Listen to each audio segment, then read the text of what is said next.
कालनेमी का छल, हनुमान जी की बुद्धि और शक्ति की परीक्षा। लंका का युद्ध अपने चरम पर था। रावण के पुत्र मेघनाद ने लक्ष्मण को शक्तिबाण से मूर्छित कर दिया था। राम का हृदय वेदना से भरा हुआ था। समय तेजी से बीत रहा था और लक्ष्मण की सांसें क्षीण होती जा रही थी। वैद्य सुषेण ने कहा, केवल संजीवनी बूटी ही लक्ष्मण को जीवन दे सकती है। वह द्रोणागिरी पर्वत पर मिलती है। सूर्योदय से पहले उसे लाना अनिवार्य है। हनुमान जी ने बिना एक पल गंवाए प्रण लिया। मैं अभी उड़कर द्रोणागिरी जाता हूं, चाहे आकाश टूटे, पर्वत बिखरे, मैं रुकूंगा नहीं। और पवन पुत्र आकाश में उड़ चले। रावण की योनि का खेल। उधर लंका में रावण चिंतित था। वह जानता था यदि लक्ष्मण बच गए तो राम उसे कभी नहीं छोड़ेंगे। उसने अपने एक मायावी राक्षस कालनेमी को बुलाया।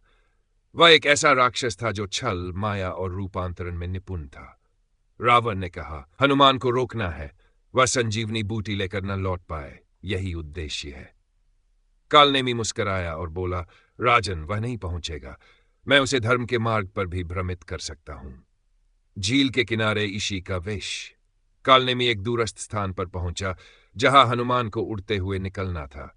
वहां उसने एक शांत झील के किनारे एक सुंदर आश्रम बनाया। स्वयं को एक तपस्वी ईशी के रूप में स्थापित किया। जटा, कमंडलू, माला और ध्यान। पूरा वातावरण इतना शुद्ध और मोहक था कि कोई भी भ्रम में पड़ जाए। हनुमान का आगमन और आमंत्रण। जब हनुमान वहां पहुंचे तो उन्होंने देखा एक तेजस्वी ईशी तप में लीन है। ईशी बने कालनेमी ने नेत्र खोले और बोले, हे वानर श्रेष्ठ, आप दूर की यात्रा पर हैं, कुछ विश्राम करें। यह झील पुण्यदायिनी है। पहले स्नान करें, फिर मैं आपको संजीवनी तक पहुंचने का रहस्य बताऊंगा। हनुमान कुछ पल सोच में पड़े। उद्देश्य तो स्पष्ट था, पर वेश और वातावरण इतना धार्मिक था कि उन्होंने संदेह को दबा दिया। वे झील की ओर बढ़े। झील में छुपा था शापित मगर।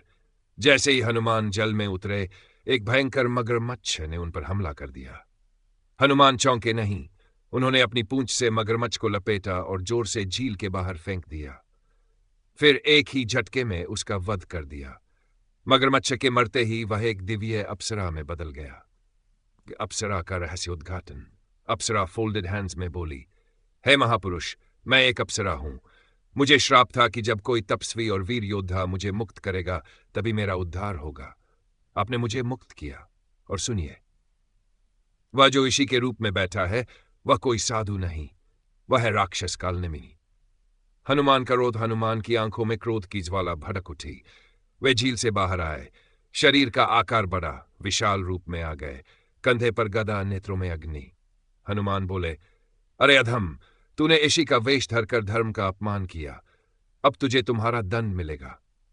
भीषण युद्ध और कालनेमी का अंत। कालनेमी अब अपने असली राक्षसी रूप में आ गया। युद्ध शुरू हुआ। उसने मायाजाल रचे, भ्रम फैलाया, आकाश में गायब होने की कोशिश की, लेकिन हनुमान की दृष्टि और शक्ति के आगे वह कुछ न कर सका। हनुमान ने उसकी छाती पर प्रहार किया और वह राक्षस वहीं ढेर हो गया। संजीवनी की ओर प्रस्थान। अब हनुमान फिर आकाश में उड़ चले। सामने था हिमालय, द्रोणागिरी पर्वत और संजीवनी बूटी। वह बूटी जो लक्ष्मण के जीवन की आशा थी, वह बूटी जो श्रीराम के धैर्य की परीक्षा थी।